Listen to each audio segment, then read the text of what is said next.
Telah ආරම්භක පන්දවන්න පොල්ටස් පන්දුවට හැඩකාර පාරක් ගෝගුල් මෙම ස්ථානයට පැමිණෙන්න තරතරව පන්දු පාරක් එල්ල පස් කියනවා පන්දු කරන්නට රත් පාරක් එල්ල කරන ඔන්රයු පාරක් ලොනොන් සලොනො ඊළඟ පන්දු කරන්නට එවර පාරක් එල්ල කරන ආශාන්ත ලෙපන්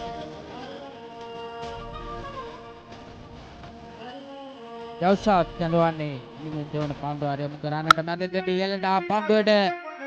කලාකාර කුල් පාරක් පාරක් එල්ල කරනවා ශාන්ත ලෙපන් උඩු ගෝනේ පන්දුව පිපෙන්නේ ලකුණු 6ක් ඇටියට ගැසෙන විට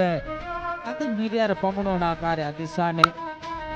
පාරක් එල්ල කරනවා සාර්ථක ස්ථානගත කිරීමක් පමණයි අවශ්‍ය ශාන්ත ලෙපන්ට අද සමිතිය වාර්තා කරන්නට පාරක් එල්ල කරනවා පන්දුව ඇදියන්නේ විකට් රකින්නාගේ හිස්සට ඉහළින් යනුව මෙතැන් ක්‍රීඩාලෝලී අසන්නගේ අශාන්ත ලෙපන් අද සතකේ වාර්තා කරනවා අකිල හංගිලි පොළ